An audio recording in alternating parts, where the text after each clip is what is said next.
Greeting to all from School Management and Organization. Today we will discuss about important principles of timetable construction. Construction of timetables for various purposes as mentioned above is a difficult task and a large number of factors are considered for preparing a good timetable. Preparation of timetable is not an easy task because it depends upon number of issues. The following important factors and principles are kept in view for formulation of suitable timetables. Then what factors they are? So here first one is types of schools. The type of institution is of primary importance in construction of good timetables. An institution may be girls institution, boys institution, rural institution, urban institution, day scholar institution, residential institution, government institution, private institution, aided institution, unaided institution, primary institution, secondary institutions. So these all are the types of the institutions which are available in India. So here when you are going to prepare the timetable for any institution, so that type of the institution is going to influence on the nature of the timetable. Next, second one, availability of time. The amount of time available to the institution is of basic consideration for constructing the timetable. The duration of period, amount of time to be given to different subjects, the time allotted for recreation, etc. are determined according to the time available. So here for each period, what amount of time you are giving and what amount of time you are giving for each subject, and for recreation what amount of time you are allotting. All these are going to play an important role in preparation of the timetable. For example, in secondary schools, classes are longer than in primary schools. Why? Because in secondary and higher secondary schools, so they have excess of concentration, means that more concentration. But whereas in primary level, students are not able to sit for a longer period of time in the classroom. So that's why in primary school, shorter period of classes will be formulated. But whereas at higher level, at secondary level, longer periods are going to be formulated or prepared. Next, third principle is relative importance and difficulty of subjects. A subject is allotted some periods according to its importance in the syllabus. Depending upon the importance of the subject only, for that subject time is allotted in the syllabus. All the subjects are given time according to respective weightage, which is determined by the social, economic and cultural considerations as well as the future needs of the students. In school we have 6 subjects. We are not going to give equal importance to all subjects depending upon the weightage to that subject. So there is a possibility of giving of time or allotment of time. The next point for consideration is the relative difficulty of subjects. For instance, for example, English is there. So English is a difficult subject. So that's why 100% we are going to give more time, more importance to that subject. Similarly, in a same manner, mathematics is also difficult subject.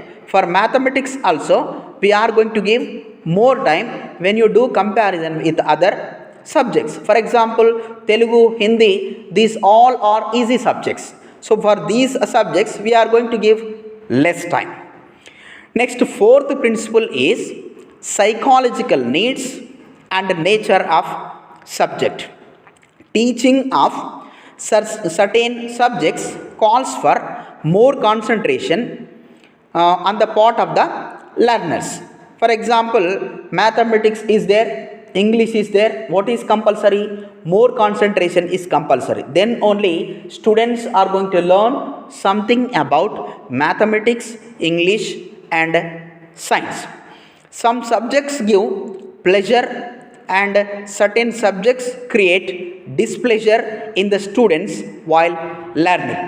For example, mathematics is there. For some students it will give pleasure. For some students it will give displeasure. For example, English is also. For some students it will give a pleasure. For some other students it will give unpleasure. It depends upon the interest of the student on that particular subject. So different students are going to have interest on different subjects. Some students having interest in mathematics, some other students are having interest in other subjects like English, science, mathematics, languages, etc. So depending upon the interest of the subject only, there is a possibility of pleasure. You are getting pleasure from mathematics means that you have interest on mathematics. You are getting unpleasure from mathematics, it is nothing but you don't have interest on mathematics. So generally two kinds of fatigue emerge out of such prolonged activities.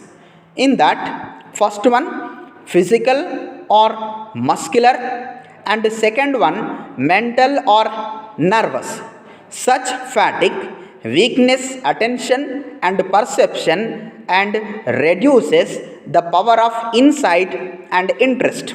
When you are not interested to learn something in the classroom, why? Because it is taking place continuously in the classroom, then automatically physical nervous will be there, mental nervous will be there. When physical nervous is there, when mental nervous is there, fatigue will come. Because of fatigue, you are not able to concentrate, you are not able to get attention on the lesson, there is no perception in that place. Because of that reason, your learning is going to be reduced.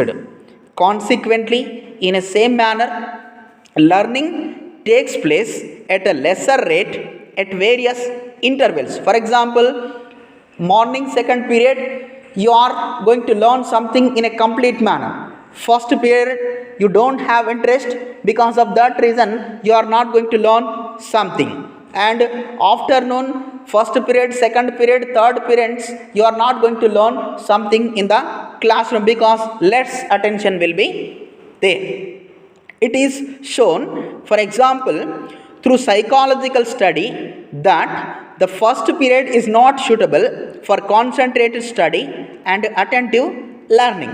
The second and third periods are the best for the teaching and learning process. So every day, first period, you are not going to get attention because you will come into the classroom in a hurry-burry manner. So that's why you don't have interest in learning something in a first period. But whereas second and third period, morning, are the best periods to learn something, because you are going to learn with attention, with interest. So the second and third days of the week are the most effective periods for learning good subjects. Second and third day means what? Tuesday and Wednesday are the best days, because in those days you are going to learn everything, whatever you are going to learn in the classroom. Similarly, the duration of periods should change according to age, physical conditions and seasons. So generally, continuously same amount of period for all subjects means automatically, so there what will emerge? Fatigue will emerge. To avoid fatigue in the classroom, what is compulsory? The duration of period should change according to the age of the students, physical condition of the students, season of the students. For example, in summer period should be shorter and in winter period should be longer. So next principle is variety and novelty. Frequent changes in the subjects and teachers promote variety and novelty, which adds to more effectiveness in teaching. If you want to bring effectiveness in teaching learning process, what is compulsory? Change in subject, change of teachers. So what is meant by change of teachers? Teaching a subject continuously by different teachers or to teach various subjects by a particular teacher creates monotony and less interest in the classroom. Same teacher continuously is teaching same subject from morning to evening, then 100% it will create monotony and less interest among the students in the classroom. So therefore, it is seen that no teacher should teach a particular class continuously for more than one period. So one teacher is going to take only one period. So continuously the teacher is not going to take another period. So next period means there is need to come next teacher. So then only students are going to get interest. Otherwise teacher is coming, same teacher is coming, subject is different, but then also students are going to get monotony, less interest in the class. Even to sit in a particular class in the same posture, means that same style throughout the day gives way to fatigue. Teacher is coming in the classroom throughout the day by using same style, same position. If that teacher is going to sit in a particular place, what will come? Fatigue will come.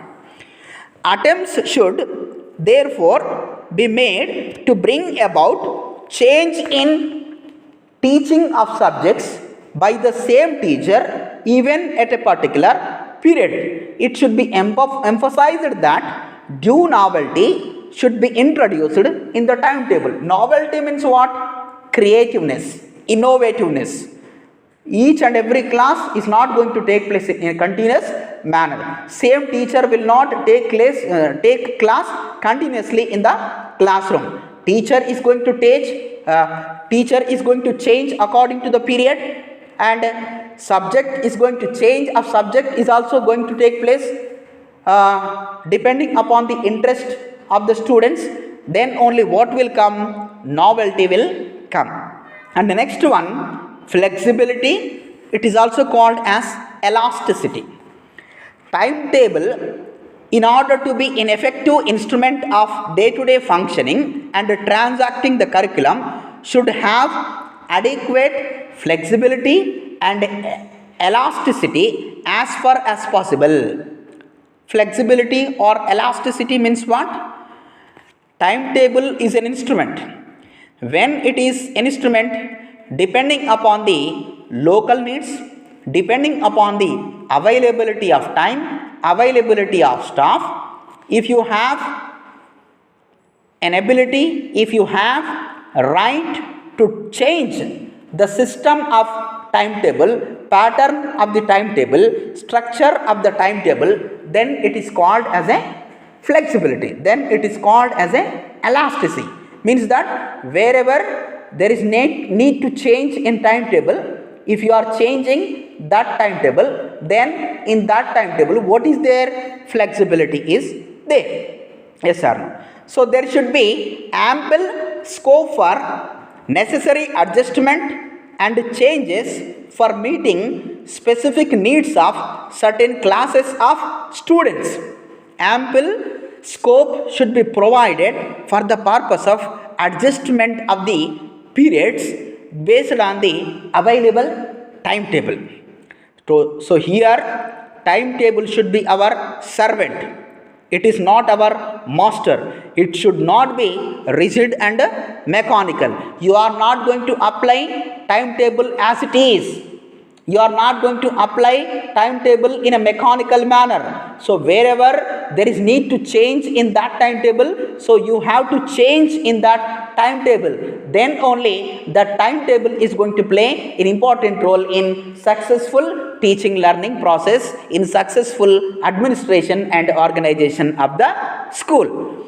And last one, staff equipment and building. A timetable takes into account all the physical facilities as well as human resources available, the number of rooms available and equipment used for time to time, the number and types of teachers engaged for teaching and organizing curricular activities.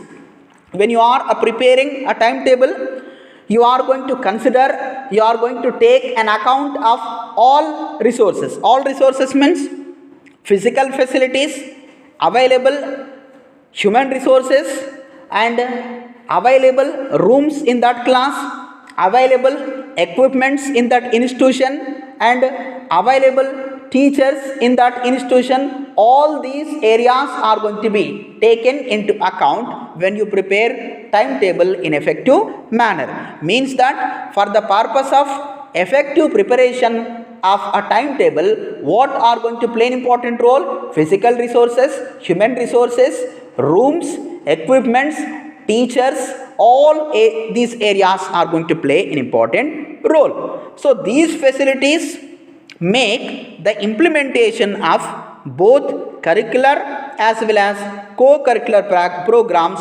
effectively, and timetable is constructed accordingly for various classes and sections in schools and departments. So here, if you prepare a timetable in a proper manner by concentrating on all these facilities, then it is easy for the headmaster to organize both curricular and co-curricular programs in effective manner. So that's why when you prepare a timetable, you need to prepare that timetable depending upon the various classes and various sections of the school or institution. So these all are the principles of timetable construction. Thank you.